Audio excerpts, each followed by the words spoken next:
Welcome, one and all, to the remarkable example of modern entertainment at its finest. Now, most of you young'uns, I'm sure, know about our great national hero and pioneer, Josiah Blackwater. Him that gave the town of Blackwater its nomenclature. You see, only about 100 years ago, weren't nothing here but big old forest, ferocious beasts, surly savages, arid deserts, and unconquered mountains. The West, well, the whole West was untamed.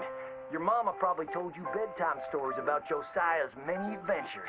But I'm gonna tell you a story you ain't likely to have heard about his possum hat. Now, Josiah Blackwater was born in the year of our Lord 1782 in a log cabin just west of Ansburg. He was a special boy. His pa gave him his first rifle when he was 3 years old. Boy, he took to it right away. He exclaimed, "There's a whole mess of critters out there in them woods that aim to eat us, so I'm gonna consume them first." Yes, sir. He really took to killing all manner of things. He was such a keen shot. One morning, he was sorting up some winter turnips for the root cellar when a big old bear and her cubs came in the kitchen hunting for food. It had a mind to eat up all the jams and preserves. Josiah grabbed that bear and wrestled her to the ground and squeezed and squeezed and squeezed. He whooped the tar clean out of that big old critter. Then he tied her up and grabbed them cubs and ground them into sausages while the mama bear watched. That's fine eating. His mom and pa knew right then he was cut out to be the finest wild frontiersman that ever drew breath. But first, they wanted him to get some book learning. After only 3 days of attending school, Josiah beat the living daylights out of the class bully and announced to his daddy that he was tired of ciphering and mathematics on account it's only good for adding up the number of critters or Indians you can kill. So he ran away from home and headed west. Now, these lands were occupied by savages then, and when Josiah Blackwater came scouting through, he recognized it to be a land of splendor, wasted on those that couldn't appreciate it on account of worshiping false idols. He got rid of all them pesky buffalo, and thereby ensured those infernal Injuns didn't have nothing to eat.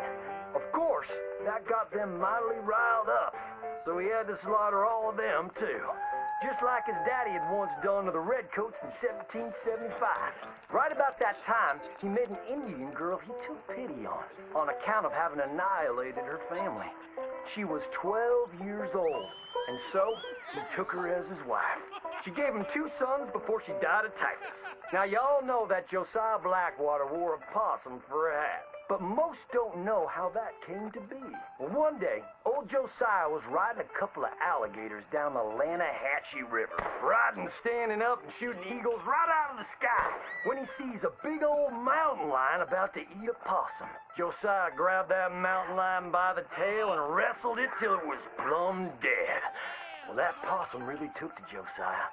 Followed him around like a dog loyal to its master. Yes, they had a lot of adventures together. Now, Josiah never cried a day in his life, but he pert near did on the day that possum passed, for they were mighty fine friends. So he skinned it and made it into a hat. Back in them days, a possum skin was as good as money, but he never parted with that hat, not even for $10.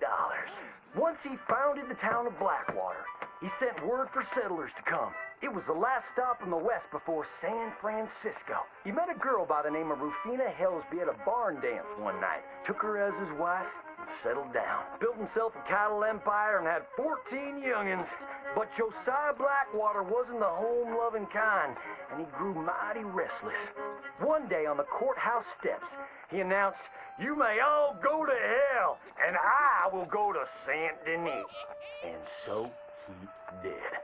Enjoyed French pursuits of strumpets and wanton gluttony, which is where he came upon the idea of running for Congress.